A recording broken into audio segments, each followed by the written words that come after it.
थोड़ा सा technical blunder हो गया था। तो ICCR के बारे में हम लोग पढ़ रहे थे, 1950 में बना। ऑब्जेक्टिव इसका था participate in the formulation and implementation of policies and program. Policy और प्रोग्राम बनाने के लिए इसका प्रमोट ये बनाया गया। फिर उसके बाद भारत के कल्चर को प्रमोट करने के लिए बनाया गया, भारत के कल्चर को मजबूत बनाने के लिए बनाया गया। यही सब करने के लिए लोग बनाए। शुरुआत में 8 थे, 14 हो गए। 8 रीजनल ऑफिसेस इंडिया में थे, 14 फॉरेनर में थे। यही सब ये लोग काम करते हैं। द प्रोग्राम विंग, देखो ये कुछ अच्छा बात लिखे हैं ये लोग। The program wing is involve exchange of visits of scholars, academicians, artist, writer and performing groups, commissioner status of Indian leaders abroad, facilitation and participation of seminars, presentation of information, audiovisual, video, books and Indian, ये सब करते हैं लोग। The administration and education being deals with the providing scholarships, यही सब ये लोग काम करते हैं। अब इनका जो पब्लिकेशन है ये हिंदी, अंग्रेजी और सम फॉरेन लैंग्वेजेस में करते हैं। Indian council for research, historical research, ये सब चीज़ें लिखना पड़ेगा। पिछला वाला वीडियो भी देख लेना, उसमें 2-3 पहले मैंने ह्यूमैनिटीज़ क्या होता है उसको मैं समझा रखा हूँ। थोड़ा सा और बचा है, इसको कंप्लीट कर लेते हैं।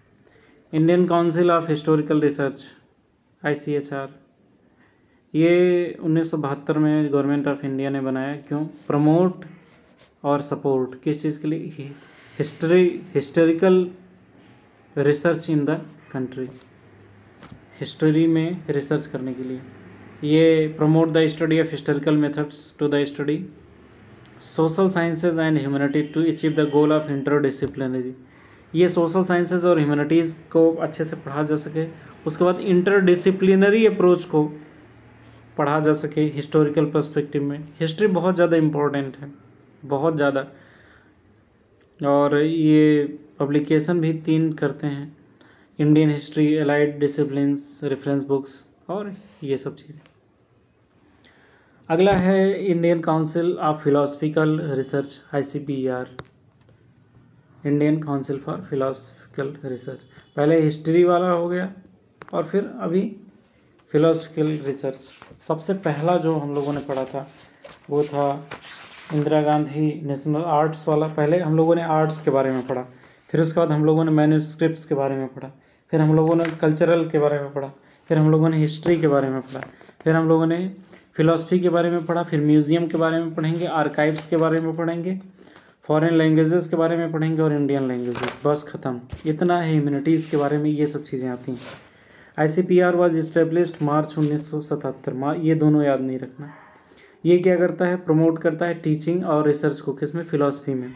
नाम से ही पता चल गया यार। ये फेलोशिप्स भी देता है कि स्कॉलर्स को सपोर्ट और उन्हें सेमिनार ऑर्गेनाइज करता है। जैसे आप लोगों ने सेमिनार दिया है ऐसे ही ऑर्गेनाइज करता है। Philosophy and related disciplines organise special lectures, eminent Indian and national scholars conducts annual essay competition among young scholars to encourage them think critically and philosophically. ये कुछ काम बेचारे करते हैं सब। General of Indian council of philosophical research, ये लोग journal इस पब्लिश करते हैं। और एकेडमिक रिसर्च, ये लखनऊ में लोकेटेड है और इसका कुछ इम्पोर्टेंट प्रोजेक्ट ये लोग काम करते रहते हैं UGC और सब एजेंसीज़ के साथ। नेशनल म्यूज़ियम के बारे में हम लोग पढ़ते हैं, यहाँ पे भी मैं जल्दी ही गया था। The museum is preserving India's culture and heritage, बहुत अच्छा काम करते हैं। And possession over 2 lakhs work art Indian foreign language covering 5000 year heritage. बहुत खूबसूरत है यार, एक दिन में देख पाना बड़ा मुश्किल होता है। Jewellery, painting, decorative, manuscripts, arms museum बहुत खूबसूरत है, बहुत ज़्यादा। मतलब वहाँ पे जब जाओ तो सेंसस वगैरह भी उन लोगों ने लगा रखा है। आजकल बहुत एडवांस है और 30-40 रुपया शायद उसका टिकट है मुझे लगता है। National museum, institute of history, art, conservation museum, ये सब अच्छा है। National archives of India, NIA, is a repository of non current records of government of India. Non current records को ये लोग करते हैं। गूगल आर्काइव्स में आप लोग नहीं गए हो तो चले जाओ, गूगल पे सर्च करना, गूगल आर्काइव्स मिल जाएगा। कलकत्ता में है, इंपीरियल रिकॉर्ड्स ऑफ डिपार्टमेंट से शिफ्ट हुआ, ये नई दिल्ली में आया और ये तो अब से दिल्ली में ही। काम क्या करते हो भैया? 3 रिकॉर्ड्स ये लोग रखते हैं, पब्लिक रिकॉर्ड्स, दूसरा oriental records, manuscripts and private papers, ये 4 रिकॉर्ड्स रखते हैं। उसके बाद private papers are important leaders like Mahatma Gandhi, Maulana Azad, Sardar Patel, ये इससे इन सब चीज़ों को प्रिजर्व करके रखते हैं, बहुत बढ़िया काम करते हैं। द लाइब्रेरी भी है, इसकी library of NAI has rich collections. Library है तो रिच कलेक्शन होगा ही, ये तो सबको पता है। The computerisation and digitisation of government records using archival information management system, ठीक काम कर रहे हैं। NAI has taken of the digitisation of the rare books manuscripts, चलो बहुत बढ़िया। तो ये कुछ अच्छा, national gallery of modern art, अच्छा काम कर रहे हैं लोग, जाओगे अब मज़ा आएगा। Central institute of English and foreign languages, CFL is National Institute of Higher Education in English and Foreign Languages. The institute offers academic programs in English, Arabic, French, German, Japanese, Russian, Spanish. A part of offering study, the research facility, देखो ये पढ़ाते भी हैं, education facility देते हैं, research facility भी देते हैं, विदेश जाने का मौका देते हैं, वहाँ पे सेटल होने का मौका, वीज़ा, सब कुछ देते हैं। CFL bulletin journal of English and foreign languages, ये लोग पीरियडिकल निकालते हैं। ESSAIS, ये रशियन फिलॉसफी, ये कुछ इनके पीरियडिकल्स हो गए। Ramesh Mohan library of institute has rich collection, ये central institute of English and foreign languages है, तो इसमें रमेश मोहन लाइब्रेरी इन्होंने बना रखा है, वाह। इसमें जॉन शेक्सपियर लाइब्रेरी होना चाहिए या अन्य लाइब्रेरी होना चाहिए। रमेश मोहन, आश्चर्य।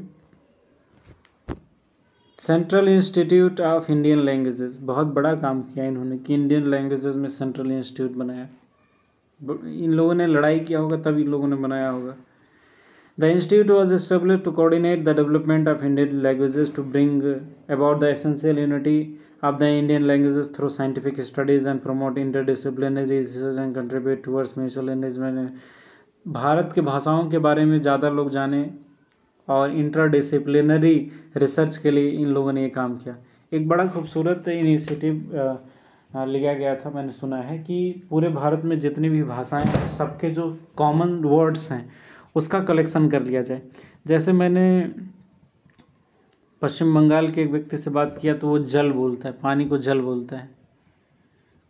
तो एक फॉरेन व्यक्ति से मैं बात कर रहा था तो उसने बताया आई नो पानी पूरी। मैंने बोला if you know pani puri then you know the meaning of water, water is pani and if you know two words pani and puri you can able to survive in India. कोई पानी और पूरी जानेगा तो फिर सर्वाइव कर देगा। पानी पानी मतलब उसे प्यास लगी होगी, पूरी पूरी मतलब उसे भूख लगी होगी। तो ये जैसे कॉमन वर्ड्स होते हैं उसका कलेक्शन बनाने के लिए वो लोगों ने काम किया था। Central and state government in the matter of languages contributes the development of all Indian languages, तो इसने अच्छा काम किया है। CIALL development, education, technology, translation ये लोग मंगल ग्रह से करवाते हैं तो उसमें थोड़ा सा दिक्कत होता है। आप लोगों के मैं प्रीवियस ईयर क्वेश्चन पेपर्स जब डिस्कस कर रहा था तो फिर मैं खुद भी गया था दूसरे ग्रह पे, वहाँ से मुझे पता चला इन सब चीज़ों के बारे में। तो ट्रांसलेशन भारत में नहीं होता है, तो यहाँ पे शायद गलत लिखा हुआ है। CIAL जो है वो भारत में नहीं, मंगल ग्रह पे है। Promotion creative writing and lexicography, क्या होता है लेक्सिकोग्राफी मैंने पहले वीडियो में डिस्कस कर लिया है। लैंग्वेज टेक्नोलॉजी, मटेरियल प्रोडक्शन, ये सब। CIAL library is research library specialising in Indian languages, linguistics and related areas. ये लोग भी डिजिटाइजेशन का काम कर रहे हैं, सारे ही डिजिटाइजेशन का काम कर रहे हैं। तो डिजिटाइजेशन वाला काम हर जगह पे ही आप कर सकते। ये विन आई एस पैकेज, ये आपके प्रैक्टिकल में भी होगा। अब बिन आई एस। तो यही सब कहानी थी। तो ये पूरा था हमारा ह्यूमैनिटीज़, बड़ा इम्पोर्टेंट था। आई होप मैंने कोशिश किया बुक रीड करने का। So thank you very much.